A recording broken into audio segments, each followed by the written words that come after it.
of this conference for making it possible for me to be here.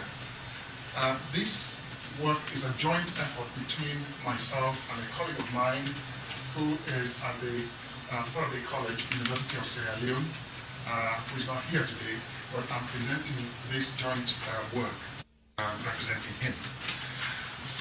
Let me explain also that this is a project that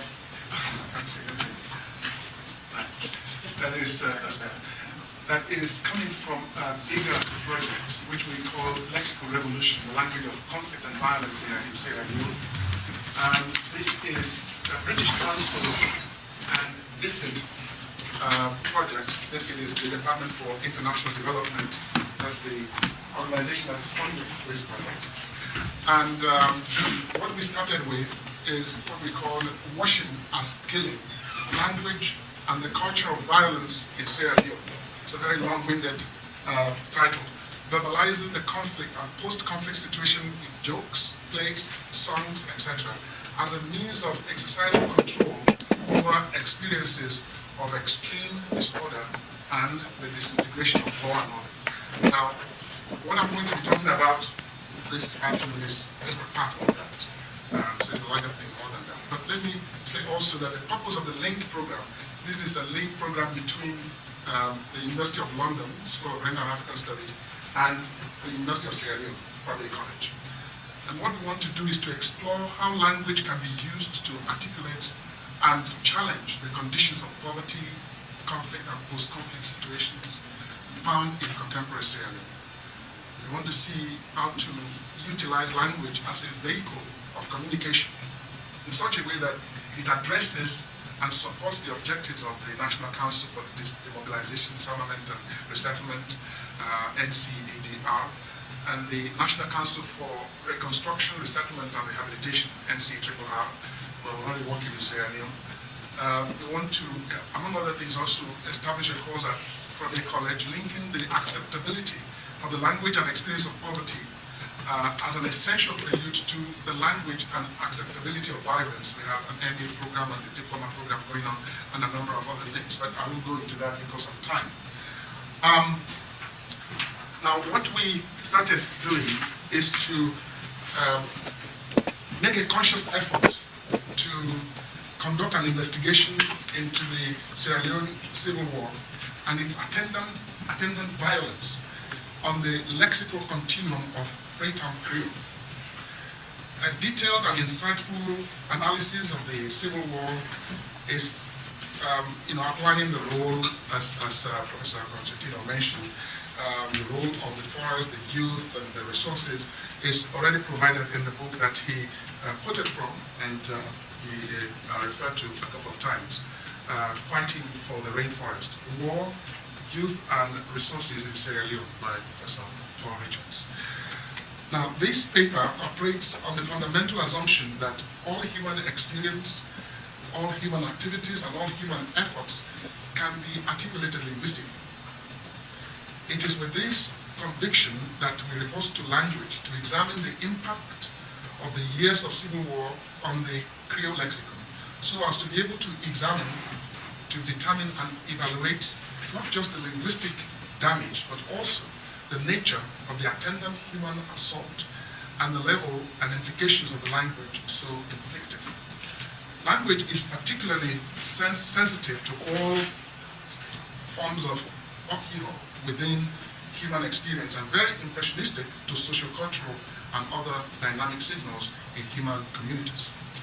Since every human activity can be articulated linguistically, the way forward in a crisis of this dimension, the dimension experienced in Sierra Leone, brought about by the Civil War, can be best initially plotted linguistically, since the telltales of the horror and pain and the torture and persecution can be reenacted in the language of the times, through which also ideals and philosophies can be revisited, can be re-evaluated, and can be regulated. Next, we go into Sierra Leone and geographical data and so on, which I don't think I want to bother you about, but I will just quickly move on to the language situation in Sierra Leone, because we're dealing with issues of language. Sierra Leone is a multilingual country with very clear manifestations of linguistic diglossia. This must be seen within the context where English has enjoyed an established status as the language of education and a language of choice, especially so in crucial public and formal engagements. The picture is complicated by the existence of 20 other indigenous Sierra Leonean languages being used at different times and at least by anyone that is first language native indigenous speakers. Notwithstanding, English has enjoyed considerable linguistic sway for a very long time. The linguistic spectrum in Sierra Leone is cluttered with languages that enjoy various degrees of popularity. The country is witnessing a gradual extinction of its spoken languages, some of which are Galinas, Gola, Loco. However, no less than 16 languages can still be identified, and these include Creole, Mende, Temne. Let me get something out for you so that you can actually see what I'm talking about.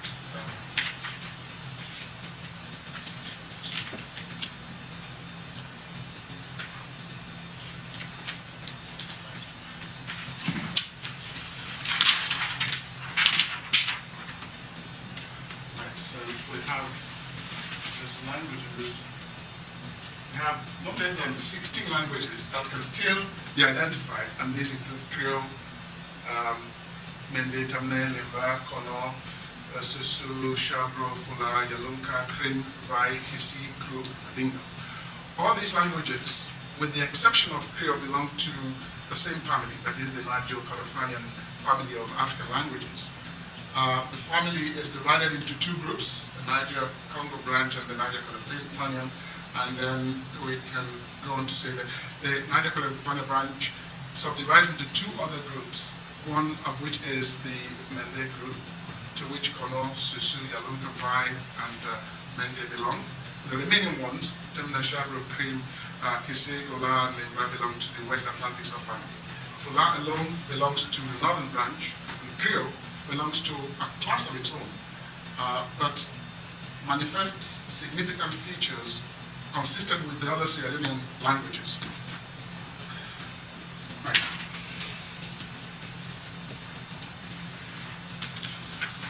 The next question we address is why we chose Creole as opposed to any other of the Sierra Leonean languages.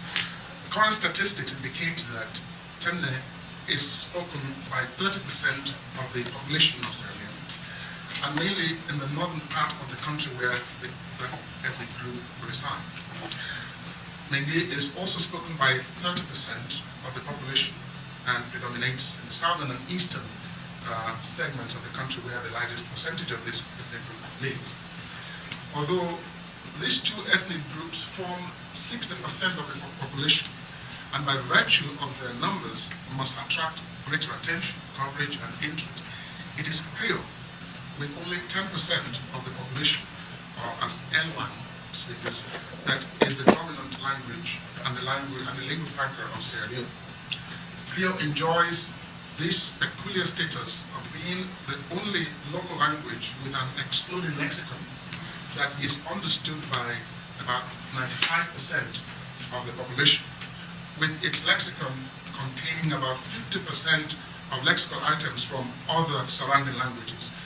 It can be easily identified and understood by all.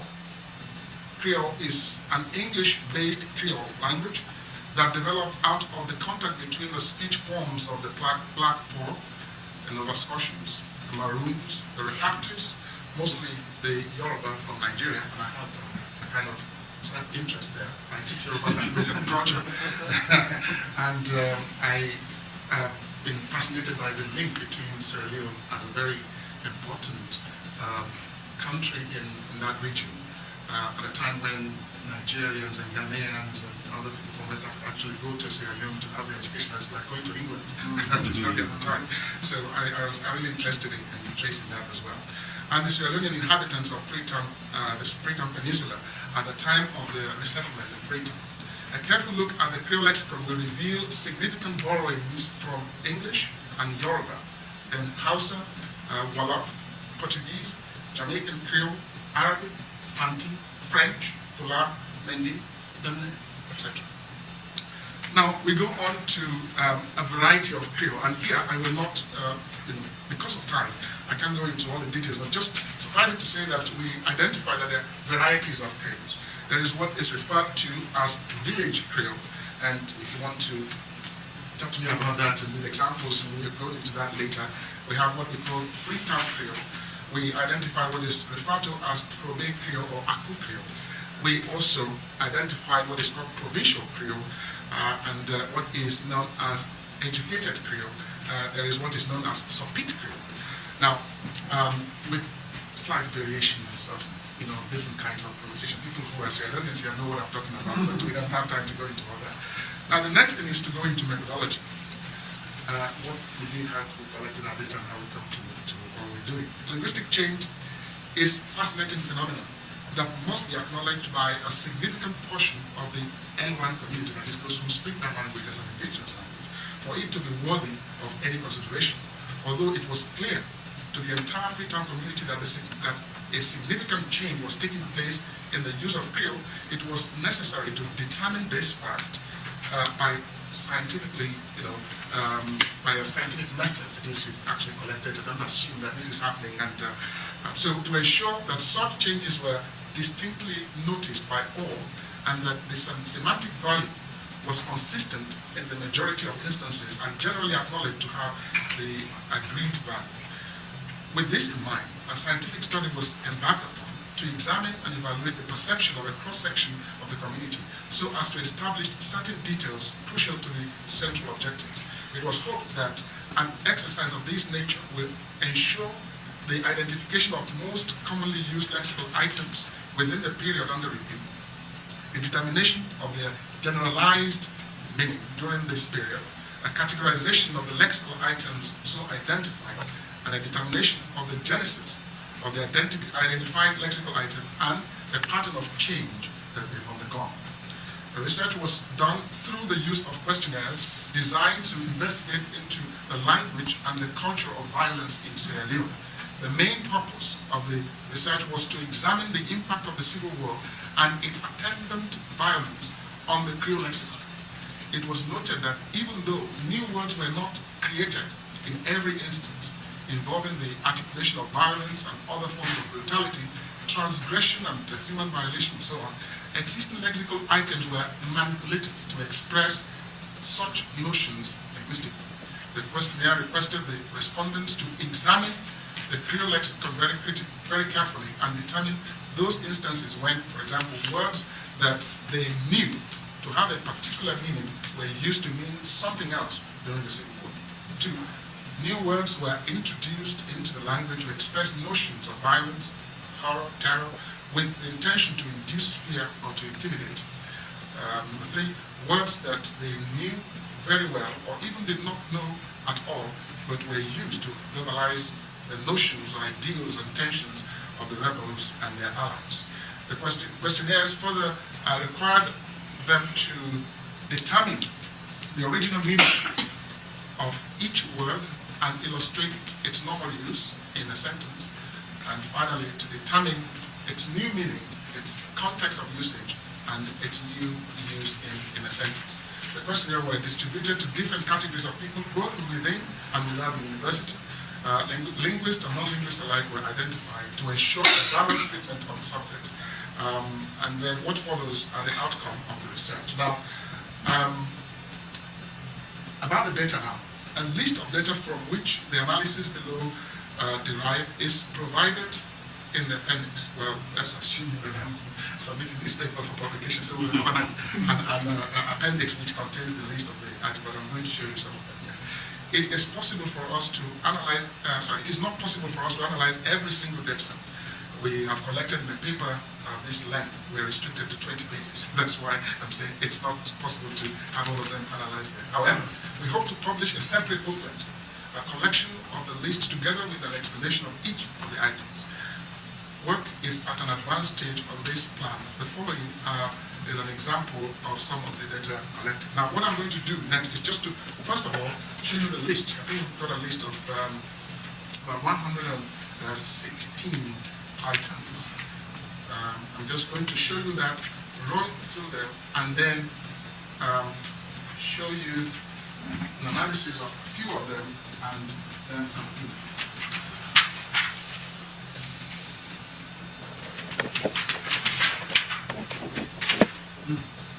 Now, this is what I refer to as what we call in the appendix, the data that was used for analysis.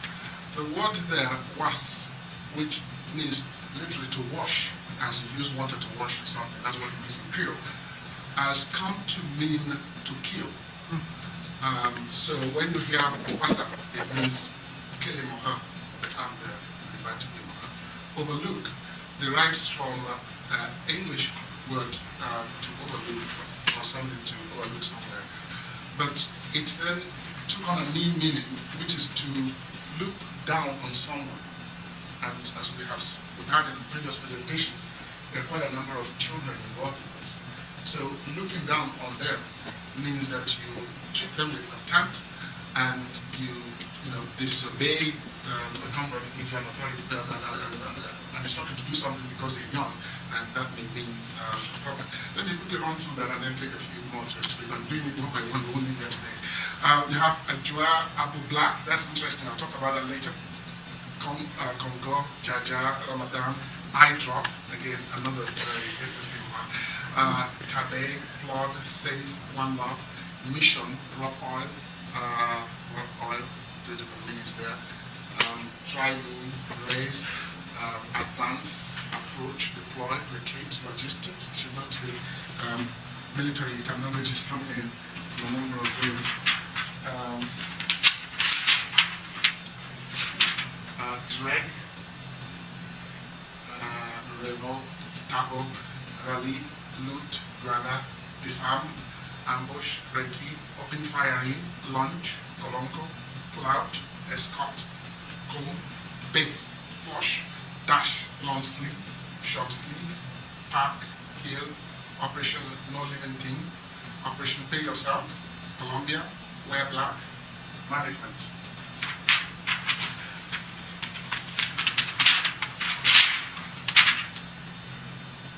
Sweep the area, Capra, Blended, Item, Kamajor, Alpha, Tense, Pape, Collaborator, Cotan, Operation 6 Feet, Bonos, Awareness, Boko, Disarm, Betis, Cape, Pape, Reiki, Combatant, Raw, Mobilize, Granat, Crash, Maneuver, Cyborg.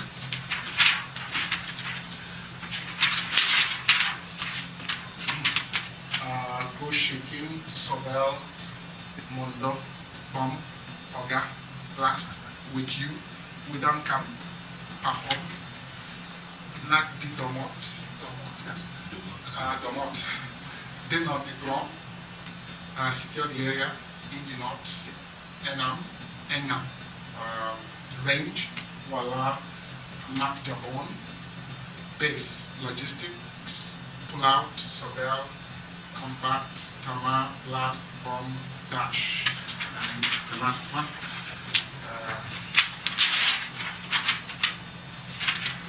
Cafe, War, Folic Acid, Straight Cut, Sam, Black, Snuff, Book, Behave, Hosting, Morale, Last Rush, Roughneck, Play, Watch Your Neighbor, Family Mondo, Sleepless. Now, you will agree with me that to go over each of these and explain what this item used to mean in the language, the transformation that it has gone through, and what it now means in the context of the conflict will take a long time. But what we've done is to take a sample of this. As I'm talking, my colleague, Victor Fashbelu, has collected more and is actually we're going to be meeting in London on the 5th of March, which is 3 days or 4 days now. So, because we need to complete a first report of what we've done so far. So he told me through email communication there are a new number of ones that we haven't seen before coming out. Now, what I want to do next and conclude is just to show an example of one or two of this, and I will give the summary. I mentioned that there are some of them that were not words known in the language before. So let me go back to that. So the word Abu Black, for example, used to be the name of a person. This is not a word that is known to mean to walk a long distance. But the information we collected was that during the crisis, there was petrol shortage. And as a result of petrol shortage, there was this man who was a chief and should be able to, whatever he says, carry weight. But instead of being on the side of the people who were suffering the petrol shortage, what he did was to say, well, before all this civilization and cars and petrol, Sierra Leoneans walk long distances and they use their food. So why don't you do that? Why are you complaining and so on? And the people were really, really angry with him, and they actually dealt with him and killed him. And his name then became associated with suffering and walking long distances. So you can say, I'm black, means I'm going to walk long distance to the. So you find words like that coming into. Is he an actual person or legendary? No, it's an actual person. It's an actual person. People will know who the reference is. Yes. He's part of the junta, actually. The AFRC junta. And you find things like eye drop. Eye drop is eye drop. But that meant plastic, melted plastic from people's eye drop. And you can see, if you look at the exhibition, I actually saw things like that. So it's not like people making it up. These things happen. And so what we've done is to look at each of these items, looking at them from the point of view of people who use the language, what it used to be, if it existed in the language before, and what it now is. And that is what forms the bulk of the analysis. I can go on and on, but I wouldn't. Now, let me give a summary of what we found. The summary is that we classify these words into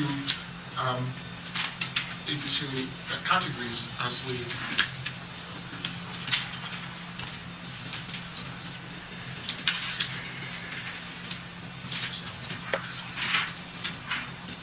Now, what we find is that we can actually break these words down into these categories. We have one that are clearly military terms. So words like collaborator, Reiki, blast, corporal, combatant, open firing. Open firing is another one. Open firing is to open fire. But that became a term that is used when someone is spending money lavishly to impress a female, so, now Cafe, Operation Combat, those are military ones. Terms that border on issues of morality. This Colombia has to do with drugs, and there's a whole story about that, about the place where bodies embalmed, and then again linked with drugging people so that they can then do what they did. Lunch. Kolonko is What about the Ramadan? Ramadan is the Muslim fast, and then the celebration that happened after that. But the Ramadan then became a time when you descend on people and to loot them of their things, and the celebration of that that follows is what Ramadan is used in a different way. Carnival. Yes, that's right. Yes, Kolonko is a word that came to suggest prostitutes, but that is not coming from the region, and that's interesting. This is coming from United Nations military officers from Bangladesh, and that's the word they used to refer to those prostitutes, and that's coming to the language. Drag, loot, Gwana also. Gwana used for young girls because Gwana is Iguana. This lizard-like kind of animal with very strong tail power and so on, and how young girls live with that is very interesting.